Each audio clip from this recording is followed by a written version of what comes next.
नमस्कार दर्शकों, प्रणाम मित्रों। हमारी YouTube चैनल अनुभवी पंडित में आप सभी का हार्दिक स्वागत है। आज का ये लाइव सेशन स्टॉक मार्केट के संदर्भ में है। हमने दिसंबर में एक एस्ट्रोलॉजिकल प्रेडिक्शंस वाला जो वीडियो डाला था, उसमें भी हमने कहा था कि फरवरी, मार्च, अप्रैल, जनवरी से शुरू करके जनवरी, फरवरी, मार्च, अप्रैल, उसमें अंगारक दोष के कारण स्टॉक मार्केट में भी बहुत ज्यादा उठापटक होगी। तो हम विटनेस कर रहे हैं। पिछले कुछ दिनों में, महीनों में बहुत ही ज्यादा स्टॉक मार्केट में उठापटक हुई है। निफ्टी जनवरी में 14,000, 1 जनवरी को देखे 13,996 पे था। वहां से 400 पॉइंट्स नीचे 13,600 के नीचे चला गया और उसके बाद वापस अप गया 15,400। तो 800 पॉइंट और 1,000, 1,800 पॉइंट जितना बड़ा मूवमेंट हमने देखा। उससे पहले एक बड़ी गिरावट, उसके बाद 1,800 पॉइंट का बहुत बड़ा अपमूव, उसके बाद फिर से बहुत बड़ी गिरावट। तो ये जो उठापटक हो रही है, इसका हमने, ये देखिए मंथली चार्ट में मैंने दिखाया है। ये जो बड़ी रेड कैंडल्स है, ये 2020 के जनवरी, फरवरी, मार्च महीने की है। उससे कम उठापटक है, लेकिन फिर भी हमने यहां पर जो उठापटक देखी है, ये भी कोई कम नहीं है। बहुत बड़ी मूवमेंट्स हमने पिछले 2-3 महीने में देखी है।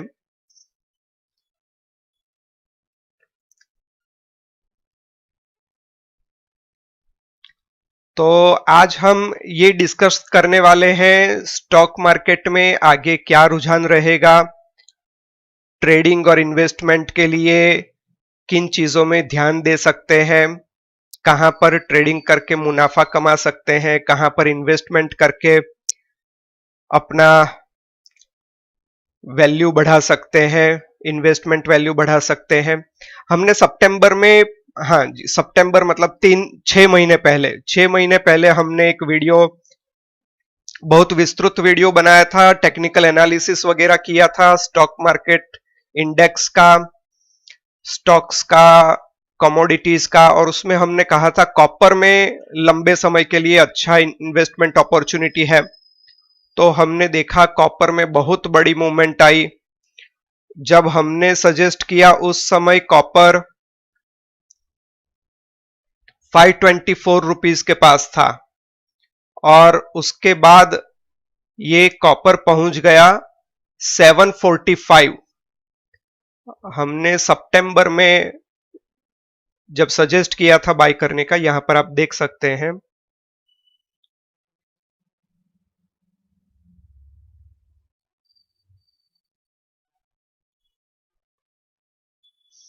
कॉपर में बहुत बड़ी रैली हमने देखी है 2020 मार्च से लेकर के। लेकिन सितंबर में ये हाँ, सितंबर में ये 520 के पास आके रुक गया था और उस समय काफी लोगों ने ये कहा था कि अब यहां से कॉपर डाउन जाएगा, तो कॉपर में बहुत बड़ी गिरावट आएगी, ऐसा कुछ लोगों ने सजेस्ट किया था। तो हमारे क्लाइंट्स और दर्शकों ने हमसे निवेदन किया था कि कॉपर के विषय में भी बताएं। तो हमने उस वीडियो में, सितंबर के वीडियो में साफ कहा था कि यहां से कॉपर में कोई बड़ी गिरावट नहीं आएगी, बल्कि बड़ा अपमूव आएगा, और वो हमने देखा। हालांकि अक्टूबर में एक बार ये 495 तक गया था, मतलब 524 से 495, 29 रुपीस डाउन गया था। लेकिन उसके बाद ये 745 रुपीस का हाई बनाया फरवरी में। तो बहुत बड़ी, मतलब ये देखिए 524 से 745, मतलब 200 रुपया, लगभग 35% से ज्यादा, 40% के करीब इतना बड़ा अपमूव कॉपर में आया है 6 महीनों के अंदर। ये जनरली इतना बड़ा अपमूव इतने कम समय में नहीं आता है। कॉपर बेस मेटल का किंग कहा जाता है इन्वेस्टमेंट की भाषा में। तो जो बड़ा अपमूव हमें मिला है वो बराबर हमारे प्रेडिक्शन के अनुसार था। तो एमसीएक्स में इंडिया में जो कमोडिटी मार्केट है एमसीएक्स, मल्टी कमोडिटी एक्सचेंज, उसमें कॉपर के एक लॉट की साइज 2500 केजी है। तो जिसने भी उसमें इन्वेस्ट किया उसको 6 महीने में लगभग 4 लाख का मुनाफा हुआ। हालांकि कॉपर का एक लॉट खरीद के कैरी फॉरवर्ड करने के लिए लगभग 3 लाख रुपए का इन्वेस्टमेंट करना पड़ता है। तो 3 लाख के इन्वेस्टमेंट में भी अगर 4 लाख का प्रॉफिट होता है तो मोर देन 100%, 133% प्रॉफिट है 6 महीने के अंदर। तो जिसने भी हमारी उस टेक्निकल एनालिसिस को फॉलो किया उसको बहुत बड़ा मुनाफा हुआ। तो स्टॉक मार्केट एक ऐसी चीज है जिसमें टेक्निकल एनालिसिस और एस्ट्रोलॉजिकल प्रेडिक्शन की मदद से हम कम समय में अच्छा मुनाफा कर सकते हैं, लेकिन उसमें रिस्क भी होता है और इन्वेस्टमेंट अमाउंट भी ज्यादा चाहिए, क्योंकि कम अमाउंट से इन्वेस्ट करते हैं तो उसमें रिस्क और बढ़ जाता है। वॉलेटिलिटी बहुत होती है मार्केट में,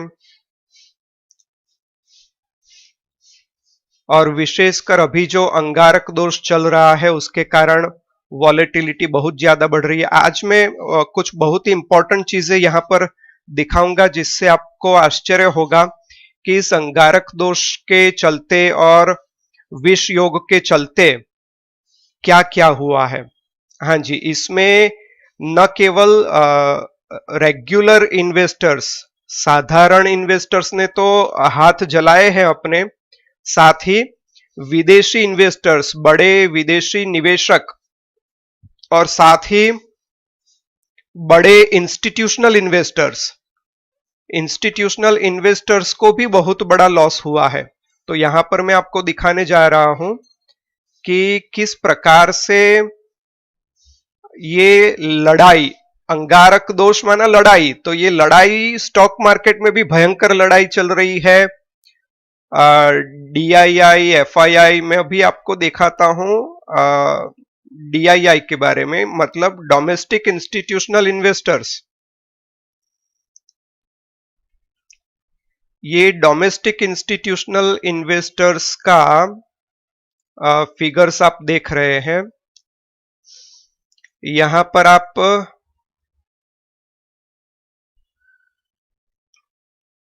ये जो डीआईआई मतलब डोमेस्टिक इंस्टीट्यूशनल इन्वेस्टर्स, मतलब म्यूचुअल फंड है, लाइफ इंश्योरेंस कॉरपोरेशन है, ऐसे जो बड़े बड़े इंडियन इंस्टीट्यूशनल इन्वेस्टर्स हैं, उन्होंने क्या पोजीशंस बनाई है इसके विषय में। और यहां पर विशेषकर ये चीज आप देख सकते हैं, ये जो फिगर्स है ये सारी माइनस फिगर्स आप देख रहे हैं, ये इंडेक्स फ्यूचर्स में नेट पोजीशन है इनकी, डीआईआई की। और ये देख रहे हैं आप कंटिन्यूअस माइनस फिगर है, इसका अर्थ है कि निफ्टी और बैंक निफ्टी में वो बेच के चल रहे हैं। कब से बेच के चल रहे हैं देखिए, ये सितंबर, देखिए यहां पर प्लस दिख रहा है जून 2020 में।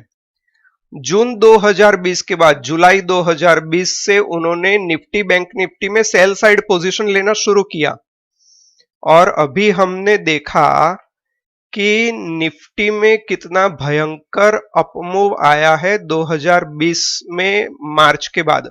2020 जनवरी फरवरी मार्च में बहुत बड़ी गिरावट आई, उसके बाद अप्रैल मई जून जुलाई अगस्त सितंबर अक्टूबर नवंबर दिसंबर जनवरी फरवरी मार्च कंटिन्यूअस अपमूव है। सिर्फ बीच में 2 महीने रेड कैंडल बनाया है निफ्टी ने, वो है सितंबर 2020 और जनवरी 2021। इसके अलावा कंटिन्यूअसली निफ्टी अप ट्रेंड में है और continuously domestic institutional investors sell side position बना करके बैठे हैं। देखिए अभी 44,000 इनका इंडेक्स फ्यूचर में सेल साइड पोजीशन है, नेट सेल साइड पोजीशन है इनका। अगर टोटल लॉन्ग और शॉर्ट की बात करें तो 500 600 जितनी लॉन्ग पोजीशंस है और 44,000 जितनी शॉर्ट पोजीशन। तो लॉन्ग पोजीशन बहुत कम रखी है, शॉर्ट पोजीशन बहुत ज्यादा रखी है, और ये उन्होंने पिछले 7 महीनों से 2020 जुलाई से इन्होंने शॉर्ट साइड पोजीशन बनाना शुरू किया है। और ये कोई रिटेल इन्वेस्टर्स नहीं है, ये डोमेस्टिक इंस्टीट्यूशंस है। तो डोमेस्टिक इंस्टीट्यूशंस को कहीं ना कहीं डर है मार्केट गिरेगा। तो जो मार्च 2020 में बड़ी गिरावट आई इंडेक्स में, उसके हाई लेवल पे पहुंचते ही इन्होंने फिर से शॉर्ट साइड पोजीशन बनानी शुरू की, लेकिन अभी भी कंटिन्यूअस इंडेक्स फ्यूचर्स अब जा रहे हैं।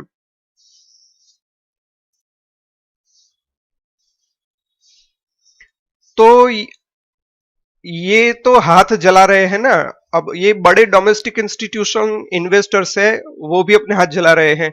ये हुई इंडेक्स फ्यूचर्स की बात। ये कैश की बात करते हैं। देखिए ये इक्विटी कैश में भी कंटिन्यूअस सेल साइड फिगर्स आप देख रहे हैं। ये कब से है? देखिए पॉजिटिव प्लस साइड फिगर्स सितंबर में थे, उसके बाद कंटिन्यूअसली अक्टूबर 2020 से लेकर के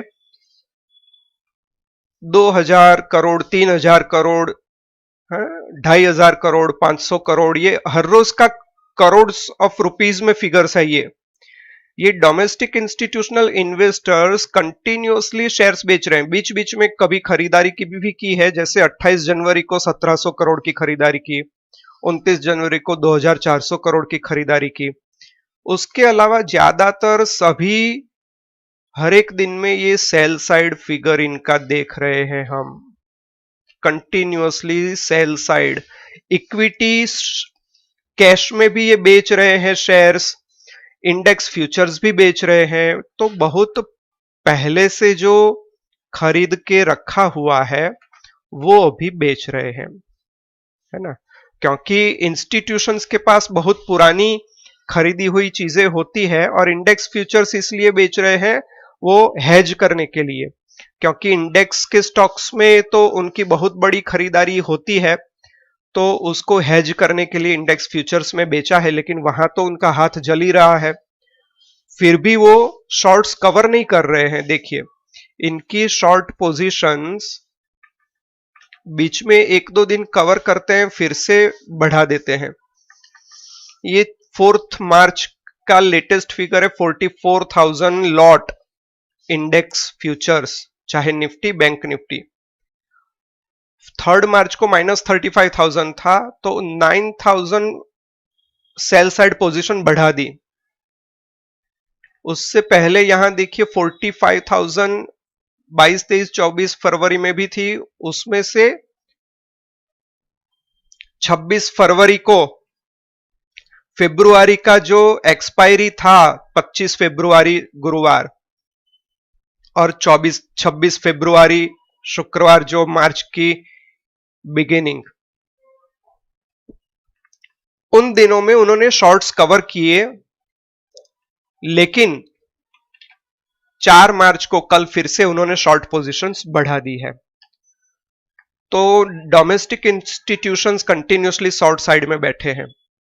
अब देखते हैं एफआईआई,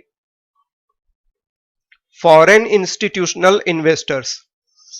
अब इनका बहुत ही रोचक है, ये कंटिन्यूअसली शेयर्स खरीद रहे हैं करोड़ों में।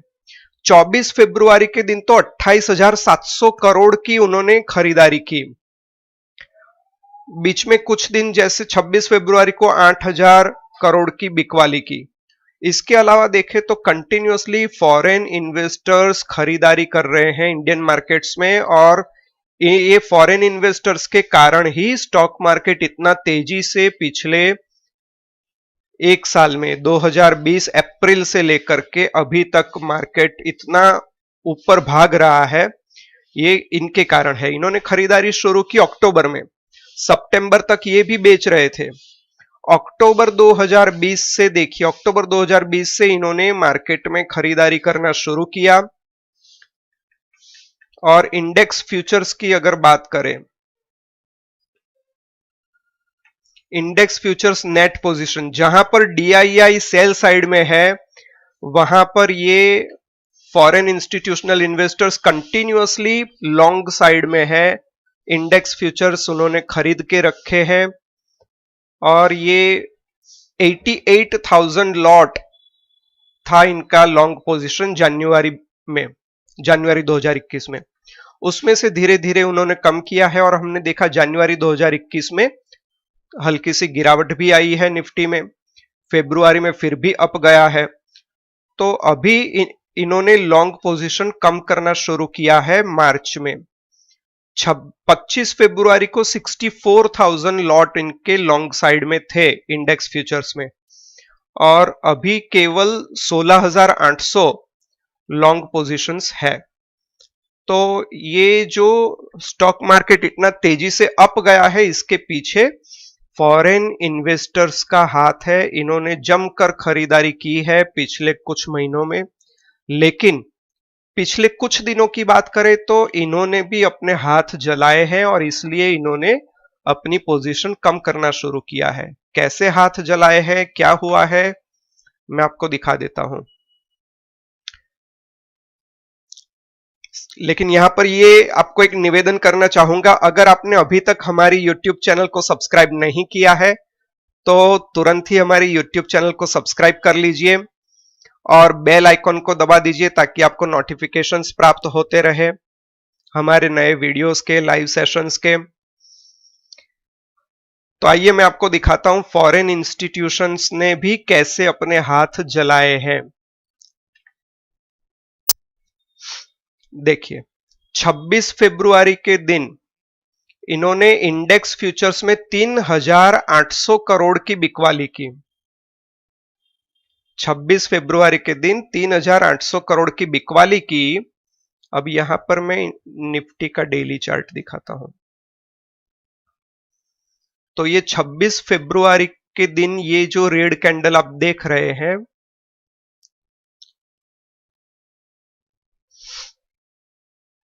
ये जो रेड कैंडल है ये 26 फरवरी की है। बहुत बड़ी रेड कैंडल है। 3,800 करोड़ की बिकवाली की फॉरेन इंस्टीट्यूशंस ने। लेकिन उसके बाद फर्स्ट मार्च, सेकंड मार्च, थर्ड मार्च, 3 दिन कंटिन्यूअसली मार्केट अप गया और यहां भी इन्होंने फिर फर्स्ट मार्च को इनको शॉर्ट्स कवर करने पड़े। 1498 करोड़ शॉर्ट्स कवर। क्यों कह रहा हूं मैं यहां दिखा देता हूं आपको। देखिए, ये 26 फरवरी को 54,200 शॉर्ट पोजीशंस बनाई थी इन्होंने और फर्स्ट मार्च को 40,000, तो 14,000 शॉर्ट पोजीशन कवर किया। तो जिस तरह से 26 फरवरी को बिकवाली की फॉरेन इंस्टीट्यूशंस का रुझान था मार्केट और गिरेगा, लेकिन फर्स्ट मार्च को बाउंस हुआ तो उन्होंने शॉर्ट पोजीशन कवर किया। सेकंड मार्च को फिर से शॉर्ट पोजीशन इन्होंने बनाई, है ना। 1893 करोड़, 1900 करोड़ का इंडेक्स फ्यूचर में बिकवाली की, शॉर्ट पोजीशन में 12,000 लॉट ऐड किए। लेकिन फिर देखिए, फिर यहां पर थर्ड मार्च को बहुत बड़ा अपमूव आया मार्केट में और फिर से उनको 10,000 लॉट शॉर्ट कवर करने पड़े और 1371 करोड़ का इंडेक्स फ्यूचर्स बाय किया। तो एफआईआई भी पिछले कुछ दिनों में कंफ्यूज हो रहे हैं कि लॉन्ग बने रहे या शॉर्ट क्रिएट करे या लॉन्ग अनवाइंड करे या शॉर्ट बिल्डअप करे। तो मार्च का महीना 22 फरवरी से अंगारक दोष की शुरुआत हुई है और उसके बाद से ये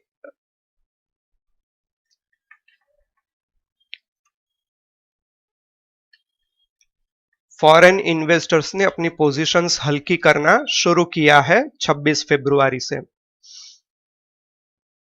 जो दर्शक हमारे साथ एस्ट्रोलॉजिकल गाइडेंस के लिए जुड़े हैं उनसे बता दूं कि ये लाइव सेशन एस्ट्रोलॉजिकल गाइडेंस के लिए नहीं है, बल्कि स्टॉक मार्केट और इन्वेस्टमेंट ट्रेडिंग रिलेटेड ये लाइव सेशन है। तो आपको स्टॉक मार्केट से संबंधित, इन्वेस्टमेंट से संबंधित, ट्रेडिंग से संबंधित कोई प्रश्न हो तो वो आप हमें पूछ सकते हैं। एस्ट्रोलॉजिकल एनालिसिस के लिए जब भी लाइव सेशन में टाइटल होता है एस्ट्रोलॉजिकल एनालिसिस या free astrological guidance, horoscope analysis, वो टाइटल होता है तो वो उसमें हम आपको आपका हॉरोस्कोप बना करके आपके प्रश्न का उत्तर देते हैं। यहां पर आप स्टॉक मार्केट रिलेटेड क्वेश्चन अगर आपका कोई है तो वो आप हमें पूछ सकते हैं। तो यहां पर हम देख सकते हैं कि डोमेस्टिक इंस्टीट्यूशंस ने भी हाथ जलाए हैं कुछ महीनों में, फॉरेन इंस्टीट्यूशनल इन्वेस्टर्स भी कुछ दिनों से अपना हाथ जला रहे हैं मार्केट में। तो अंगारक दोष का ये इफेक्ट, और देखिए बहुत तेज गिरावट और उछाल हमने देखा है। ये जो लंबा कैंडल आप देख रहे हैं, ये जो रेड कैंडल्स, ये बजट से पहले 1 फरवरी को वित्त मंत्री ने बजट पेश किया, उससे पहले एक हफ्ते में बहुत बड़ी गिरावट हमने मार्केट में देखी और बजट के दिन बहुत बड़ा उछाल देखा और उसके बाद कंटिन्यूअस अपमूव, और अभी पिछले 1-2 हफ्ते में बहुत तेज चढ़ाव उतार हमने देखा है। न सिर्फ निफ्टी में, उसी तरह से बैंक निफ्टी में भी बहुत ही तेज उतार चढ़ाव आते हुए हमने देखा है। ये बैंक निफ्टी का चार्ट है। तो ये तेज उतार चढ़ाव में रिटेल इन्वेस्टर्स की तो बैंड बजती है, लेकिन इंस्टीट्यूशनल इन्वेस्टर्स भी अपने हाथ जला रहे हैं, वो हमने स्टैटिस्टिक्स देख करके समझा। कॉपर में देखिए, कॉपर में जैसे मैंने बताया कि सितंबर से फरवरी 6 महीने में बहुत बड़ा अपमूव आया है, लेकिन इसमें भी पिछले कुछ दिनों में 25 फरवरी से लेकर के 4 मार्च इसमें भी तेज गिरावट आई।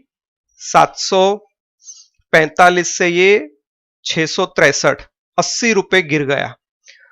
तो पूरे वर्ल्ड में, न सिर्फ इंडियन मार्केट में, अभी मैं आपको दिखाऊंगा, पूरे वर्ल्ड में स्टॉक मार्केट्स में, कमोडिटीज में इस तरह का तेज उतार चढ़ाव आते हुए हमने देखा है।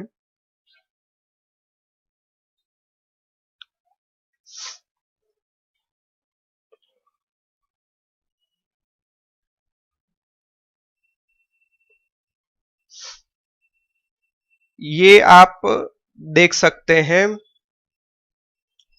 ये चाइना का मार्केट है। ये चाइना का मार्केट देखिए, इसमें बहुत ही तेज गिरावट आई है। 18 फरवरी से 20,600, 500, 20,500, 20,600 के लेवल से गिर के ये 17,800, 17,900 तक गिर गया है। और उससे पहले फरवरी 1 फरवरी को 18,100 से ये पहुंच गया 17 फरवरी को 20,500। तो बहुत ही तेज उतार चढ़ाव। और ये हमने कहा था दिसंबर के वीडियो में कि फरवरी, मार्च, अप्रैल अंगारक दोष के कारण स्टॉक मार्केट, फाइनेंशियल मार्केट में बहुत बड़ी उठापटक हो सकती है। तो इस चाइना का मार्केट हमने देखा। अब ये है जापान का।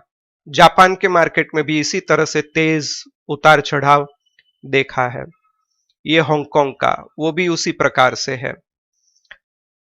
ये यूके का मार्केट है। यूके का मार्केट इतना भयंकर अप डाउन नहीं हुआ है पिछले कुछ दिनों में, लेकिन उसमें भी उतार चढ़ाव तो बड़े स्केल में आए हैं।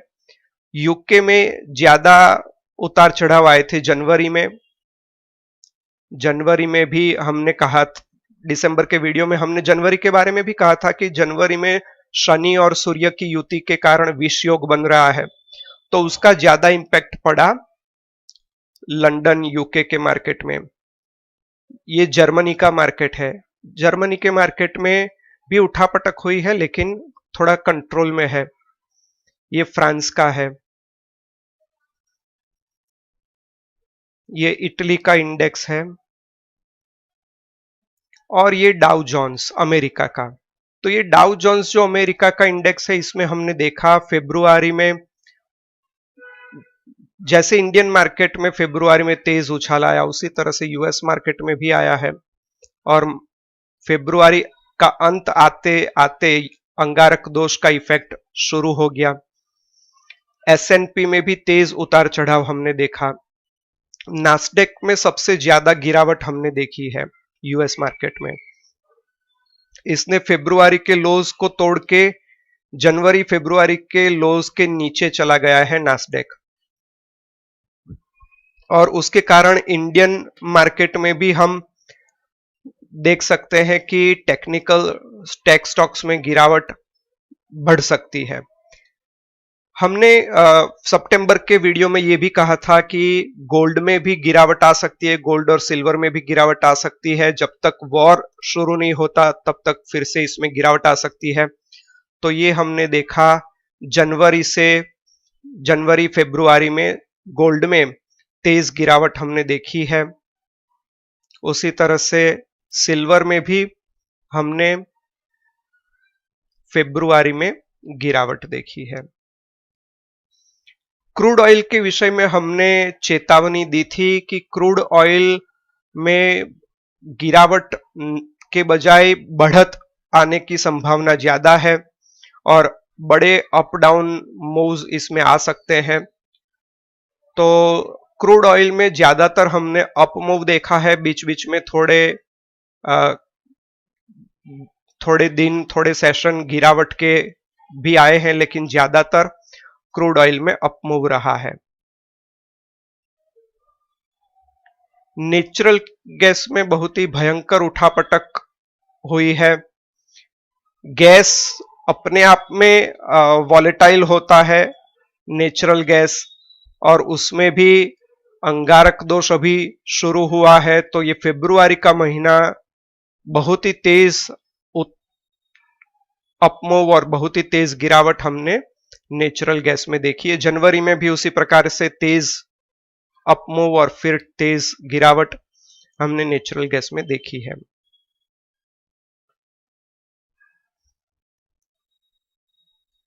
तो इस प्रकार से जो हमने भविष्यवाणी की थी ज्योतिषीय दृष्टिकोण से स्टॉक मार्केट के संदर्भ में, उस प्रकार से उसका असर हमने स्टॉक मार्केट में देखा है।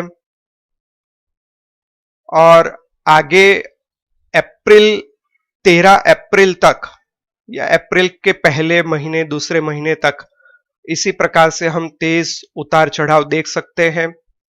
तो बहुत ही सावधानी बरत के यहां पर ट्रेड करना होगा। जब फॉरेन इन्वेस्टर्स और डोमेस्टिक इंस्टीट्यूशनल इन्वेस्टर्स के हाथ जल रहे हैं, तो रिटेल इन्वेस्टर्स का क्या कहना। रिटेल इन्वेस्टर्स का भी मैं आपको स्टैटिस्टिक्स दिखा देता हूं।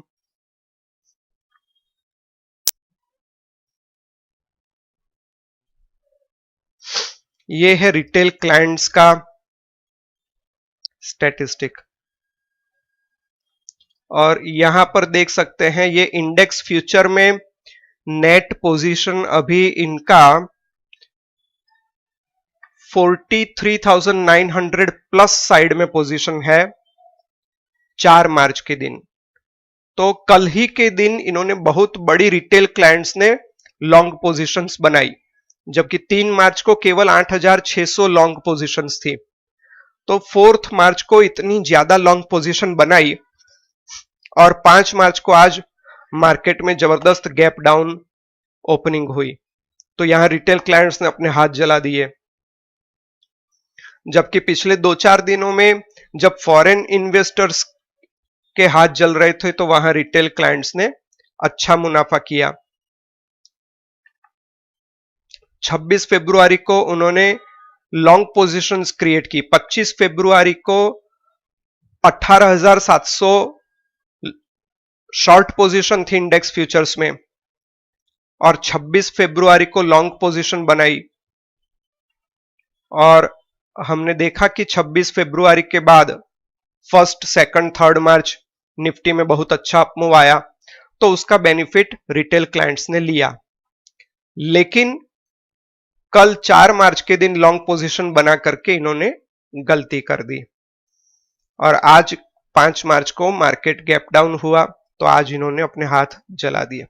तो स्टॉक मार्केट अनिश्चितता का खेल तो है ही, लेकिन जब ये अंगारक दोष होता है तो बहुत बड़ी उठापटक होती है, बहुत बड़ा अप डाउन मूव होता है, तो उसमें बहुत ही संभाल के खेलना पड़ता है, अन्यथा लॉसेस, बड़े लॉसेस हो सकते हैं।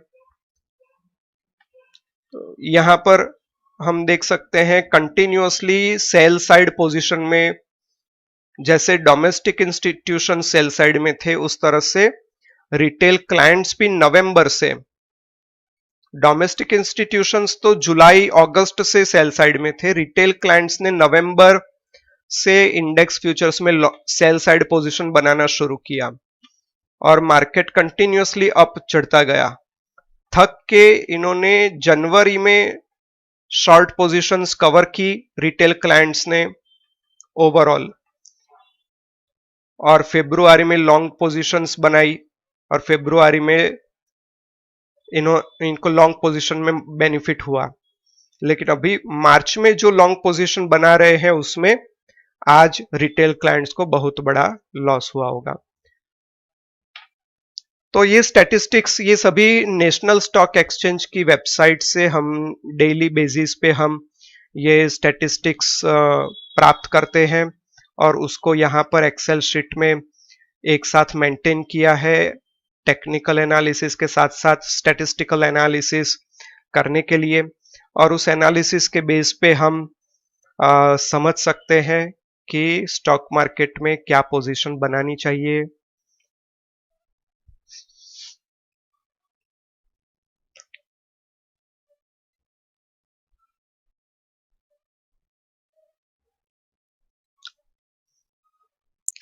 कुछ दर्शकों ने हमसे पूछा था कि आगे गोल्ड और सिल्वर में क्या रुझान हो सकता है, तो वो हम बता देते हैं। गोल्ड और सिल्वर में बाई पोजीशन बनानी चाहिए, सेल पोजीशन बनानी चाहिए, किस दिशा में गोल्ड और सिल्वर जाएगा उसकी अभी हम चर्चा कर लेते हैं। जैसे मैंने सितंबर के वीडियो में कहा था कि गोल्ड सिल्वर में गिरावट आ सकती है, तो वो हमने देखा है जनवरी से लेकर के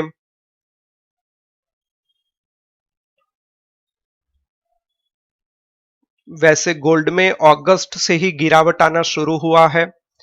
अगस्त सितंबर में बड़ी गिरावट आई, फिर नवंबर में, जनवरी फरवरी में बड़ी गिरावट आते हुए हमने देखा है गोल्ड में। अभी यहां से तुरंत बड़ा अपमूव आना मुश्किल है गोल्ड में। इसका सपोर्ट 36,000, 38,000 से 36,000 के बीच में सपोर्ट है और गोल्ड अभी 44,000 पे ट्रेड कर रहा है, तो यहां तुरंत बड़ा अपमूव आना मुश्किल है।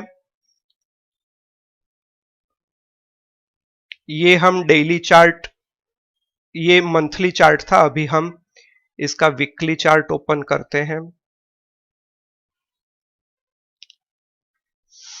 वीकली चार्ट में अभी ये ओवरसोल्ड पोजीशन दिखा रहा है, तो हल्का सा बाउंस बैक आ सकता है, लेकिन कोई बड़ी तेजी गोल्ड में आना अभी मुश्किल है।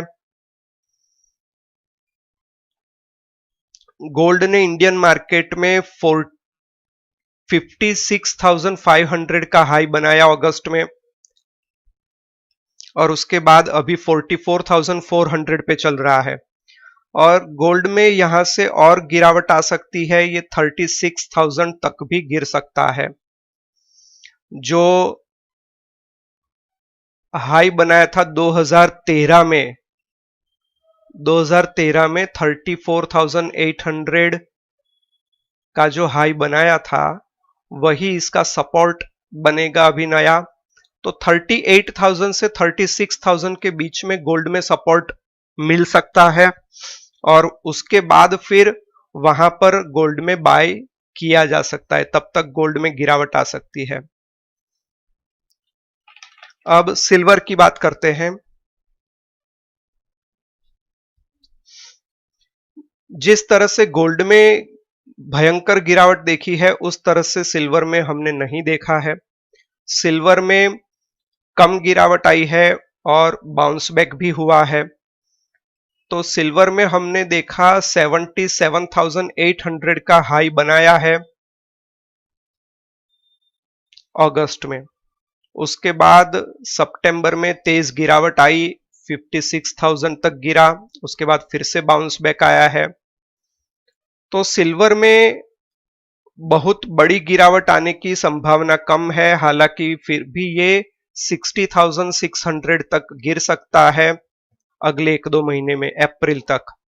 और अगर वो 60,000 का लेवल तोड़ के गिरेगा तो फिर 50,000 तक भी गिर सकता है, 10,000 रुपए और ज्यादा बड़ी गिरावट आ सकती है।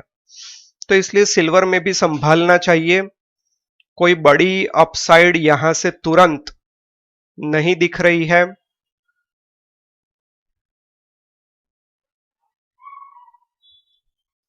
आरएसआई में भी डाइवर्जेंस है, एमएसीडी में अभी तक डाइवर्जेंस नहीं आया है सिल्वर में, इसलिए बड़ी गिरावट नहीं आई है। जब एमएसीडी में, मतलब मूविंग एवरेज कन्वर्जेंस डाइवर्जेंस, इसमें अगर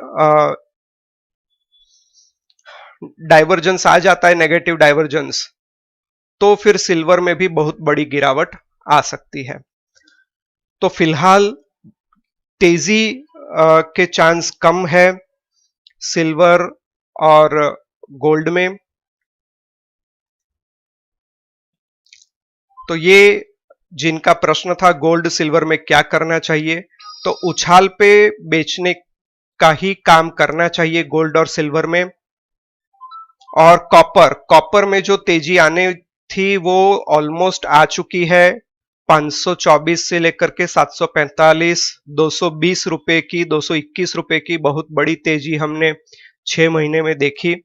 तो अभी कॉपर में भी कोई बहुत बड़ा अपमूव नहीं आएगा, छोटे मोटे उछाल में कॉपर में भी बेचना चाहिए, लेकिन सावधानी बरतनी चाहिए क्योंकि बहुत बड़े अपमूव, डाउन मूव आते हैं कॉपर में। पिछले 2-3 दिन में बहुत बड़ी मूवमेंट, वॉलेटिलिटी आई है।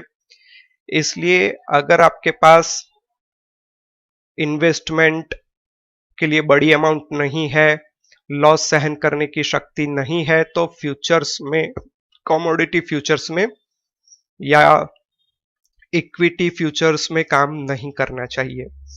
ये एजुकेशन के पर्पस से आप इसको समझ सकते हैं टेक्निकल एनालिसिस के द्वारा कि कमोडिटीज में, इंडेक्सेस में, स्टॉक्स में किस तरह की मूवमेंट आ सकती है। स्टॉक्स के बारे में अगर बात करें तो बहुत सारे स्टॉक्स हैं जिस पे बात की जा सकती है। यहां पर एक सीएसबी बैंक के बारे में मैं बताना चाहता हूं। सीएसबी बैंक, ये सीएसबी बैंक में 2019 दिसंबर से बहुत बड़ी गिरावट आई थी और उसके बाद इसने बाउंस बैक किया है, अभी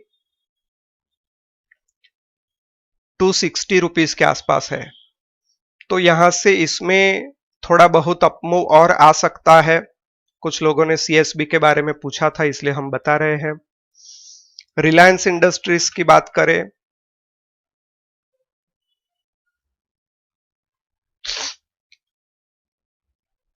रिलायंस इंडस्ट्रीज में मार्च के महीने में हम अभी रिलायंस इंडस्ट्रीज का शेयर 2180 के पास है, तो ये यहां से थोड़ा और अप जा सकता है, 2250 55 तक जा सकता है इस महीने। लेकिन वहां सावधानी रखनी पड़ेगी, वहां उसको रेजिस्टेंस मिलेगा 2250 से 2300 का जो लेवल है वो रेजिस्टेंस जोन है। इन्फोसिस की बात कर लेते हैं। जैसे हमने देखा यूनाइटेड स्टेट्स में नास्डेक में बहुत तेज गिरावट आई है, लेकिन उसके विपरीत इंडिया मार्केट में टेक्निकल शेयर्स विशेष ये इन्फोसिस ये कंटिन्यूअसली अप मूव में है। 2020 अप्रैल में 600 रुपए से लेकर के अभी ये 1300 के ऊपर चढ़ गया है। तो Infosys continuously up move up trend में है, लेकिन अभी ये ओवरबॉट पोजीशन में है, इसलिए यहां से बहुत बड़ी अपसाइड आना मुश्किल है इन्फोसिस में। टीसीएस की बात कर लेते हैं। टीसीएस में हमने देखा फरवरी में गिरावट आई थी, नेगेटिव कैंडल बनाई है, तो इसने आरएसआई में ओवरबॉट पोजीशन दिखा रहा है, लेकिन एमएसीडी में अभी नेगेटिव डाइवर्जेंस नहीं आया है। मार्च के महीने में थोड़ा बहुत बाउंस हमने देखा है, लेकिन इसका जो सपोर्ट बन रहा है वो 2880 का सपोर्ट है। इससे नीचे जाने पर टीसीएस में भी गिरावट हम देख सकते हैं, तेज गिरावट। तो टीसीएस में अभी लॉन्ग साइड पोजीशन बनाना जोखिम का काम हो सकता है, इसलिए इसमें भी सावधानी रखनी चाहिए। तो ये कुछ स्टॉक्स के विषय में हमने बताया, कमोडिटीज इंडेक्स के विषय में हम ऑलरेडी बातचीत कर चुके हैं। आज के इस सेशन में हम यहां पर विश्राम लेते हैं, आगे फिर से आप सभी के साथ मुलाकात होगी। आपको हमारा ये लाइव सेशन कैसा लगा, आपका प्रतिभाव हमें कमेंट्स के द्वारा अवश्य प्रदान करें। धन्यवाद, नमस्कार।